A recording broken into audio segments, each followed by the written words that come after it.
इतने वर्षों से, इतने समय से मैं इन्हें हर की पैड़ी रोज घुमाने लाता हूँ। पता नहीं मैं इनका कहाँ जाते हैं, ये क्या करते हैं। 1 घंटा लगा देते हैं, कभी 1.5 घंटा लगा देते हैं, कभी आधा घंटे पौन घंटे में आ जाते हैं। मन के अंदर चंचलता उभरी। मैंने कहा आज तो माता जी को मैं देखूंगा कि ये लोग आखिर रोज रिक्शा से उतर के इधर कहाँ चले जाते हैं। मैंने कभी उनको जाते हुए कोशिश ही नहीं की कि कहाँ जाते हैं। मैंने कहा हर की पैड़ी पर जाते होंगे, लेकिन वो कभी हर की पैड़ी पर नहीं जाते थे, कभी हर की पैड़ी पर नहीं जाते थे। दिमाग में आया, मैंने कहा आज तो मैं पीछे पीछे छुप कर ये ज़रूर देखूंगा कि कहाँ जा रहे हैं। यहीं से सोचता हुआ चला, समय मिला, माता जी गुरुदेव जी रिक्शा में गए, उतरे।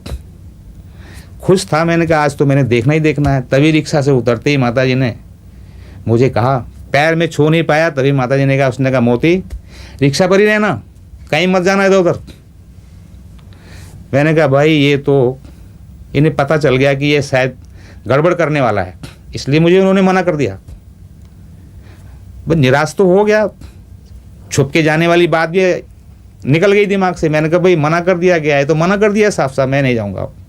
फिर किसी दिन सही, ये तो रोज ही लाता हूँ। ऐसे कभी माता जी तीसरे दिन, कभी चौथे दिन। इस दिन के हादसे से माता जी और गुरु जी कई दिनों तक गए ही नहीं। मेरे दिमाग से ये बातें निकलती चली गई। मैंने कहा भाई चलो, मैंने कहा ऐसा तो है नहीं, जाएंगे तो ज़रूर। वो कब तक नहीं जाएंगे, जाएंगे तो ज़रूर। ये आभास होता रहा। मेरा ख्याल है 15-20 दिन तक गए नहीं। फिर गुरुजी माता जी एक दिन नीचे उतरे, माली जी से कहा मोती को कह दो रिक्शा तैयार करे। माली ने मुझे आवाज़ लगाई, मोती गुरुजी हर की पैड़ी जाएंगे, रिक्शा तैयार करो। मैंने रिक्शा तैयार की, साफ सुफ किया। गुरुजी माता जी नीचे उतर के आए, रिक्शा में बैठे। मैंने चरण स्पर्श किए तो गुरु भी मुस्कुरा के मुझे देख रहे थे, गुरुजी भी, माता जी भी देख रही थी।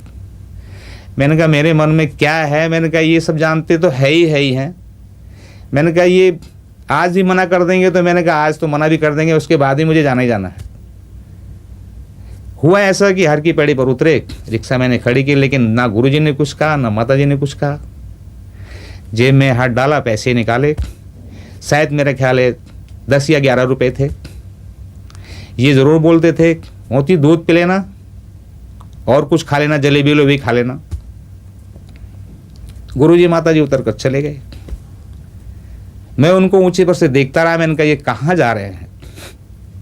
माता जी तो भीड़ की तरफ जाते हुए वो तो दिखाई नहीं देने लगी, लेकिन गुरुजी, उनकी हाइट लंबी थी, उन्हें पहचान रहा था। मैंने कहा हाँ गुरुजी जा रहे हैं। वो थोड़ा कभी इधर भीड़ में लुकता, कभी उधर भीड़ में लुकता, इस तरीके से लुकता लुकता पुल के किनारे तक पहुंच गया। तब तक गुरुजी माता जी पुल पर पहुंच गए थे। मैंने कहा हाँ बस अब तो दूरी इतनी बना के रखो जिससे कि ये गुम ना हो जाएं। कभी नज़र से गुम हो गए तो पता लगा कि तुम्हारी ये कोशिश बेकार हो जाएगी। आहिस्ता आहिस्ता आहिस्ता आहिस्ता पुल के इस किनारे पर जाकर छुप कर खड़ा हो गया पिलर से के सामने। मैंने कहा पीछे गुरुजी घूम के देखेंगे तो मैं तो साफ दिखाई दे जाऊंगा, पुल पे सीधा पुल है। खड़ा रहा। जब गुरुजी माता जी पुल के उस तरफ उतर गए तब मैं थोड़ा तेजी से पुल के दाहिनी तरफ के किनारे किनारे से, ताकि इस तरफ से दिखाई ना दे, पुल के उस तरफ पहुंच गया। पहुंचने के बाद मैंने देखा कि गुरुजी माता जी पुल से थोड़ा कुछ आगे चल के पैड़ियों पर उतर रहे हैं आहिस्ता आहिस्ता। मैं थोड़ा पीछे छुपता रहा। मैंने कहा भाई डर लग रहा था कभी पलट कर पीछे देख लें, तो मैंने कहा मैं ये नहीं देख पाऊंगा कि ये क्या कर रहे हैं। मैंने कहा भाई पूजा तो हर की पैड़ी पर करते हैं, मैंने कहा यहाँ तो ये कुछ और ही करते होंगे। बड़ी इच्छा उत्पन्न थी कि कुछ जो करते होंगे देखूंगा तो जरूर। माता जी जाके पैड़ी पर बैठ गई, गुरुजी भी जाके पैड़ी पर बैठ गए। माता जी ने इधर भी देखा उधर भी देखा, लेकिन मैं पीछे खड़ा हुआ था। थोड़ा डर लगा। मैंने कहा भाई तुम सामने खड़े हो, पेड़ के ओट में खड़ा हो गया। फिर अब पेड़ के ओट में खड़ा हो गया तो फिर माता जी गुरुजी नहीं दिखाई देने लगे, इसलिए पेड़ का थोड़ा सहारा लिया जिससे कि मुझे माता जी गुरुजी दिखाई देते रहे। ये क्या कर रहे हैं यहाँ पर, मैंने कहा ये जरूर दिखता रहे। मैं खड़ा हो गया चुपचाप। तभी माता जी गुरुजी ने गंगा जी में हाथ धोया, थोड़ा पानी ऐसे छिड़का, ऐसे ही माता जी ने छिड़का। मैंने कहा भाई ये कुछ पूजा ही पाठ करेंगे। मैंने कहा सामान तो इनके पास कुछ भी नहीं है, कोई फूल नहीं है, कोई प्रसाद नहीं है, पूजा भी क्या करेंगे, सोचता रहा, देखता रहा। तभी माता जी ने जो है, उन्होंने बायां पैर इस तरह से गंगा जी में मानो जैसे अंगूठा लगा रहे हैं, ऐसे अंगूठा जब पानी में लगाया, मैं बड़े गौर से देख रहा था, क्योंकि मुझे देखना ही तो था कि ये कर क्या रहे हैं। अंगूठा लगाते ही जो है, सामने पानी में से, गंगा जी में से एक मुकुट सा ऊपर निकलता हुआ दिखाई दिया। मैंने कहा भाई ये तो कुछ, मैं कोई कुछ सोच पाता, इतने कुछ समझ पाता, तब तक कुछ पानी में से ऐसे निकलती हुई मुकुट के बाद जब मैंने देखा तो वो स्वयं एक शक्ति थी, निकलती चली आई। मेरे रोंगटे खड़े होते एकदम चले गए। मैंने कहा हे परमात्मा, मुझे तो ये बड़ा सौभाग्य प्राप्त हुआ। मैंने कहा मैं तो कभी मरने के बाद भी नहीं सोच सकता था कि मुझे ऐसा एक भगवती माँ, एक दुर्गे माँ है या काली माँ है या कौन सी माँ है कोई माँ तो जरूर, लेकिन जानता नहीं था कि कौन माँ है। निकल कर सामने खड़ी हो गई, हाथ जोड़ा, खुशी के मारे आंसू रुक नहीं रहे थे। खैर संभालते हुए उन्हें रोका तो जरूर। तभी माता जी गुरुजो सर झुकाया, उन्होंने भी उनकी तरफ को सर झुकाया, देखता रहा। कुछ शक्ति ने कहा, आश्रम जिस तरह से आपका चल रहा है इस वक्त, जैसे चला रहे हो, आगे इसी तरह से चलाते चले जाना इसको। इतना तो मैंने सुना। उसके बाद फूट कर रोने की इच्छा चाहती थी खुशी में, लेकिन ऐसा नहीं कर पाया।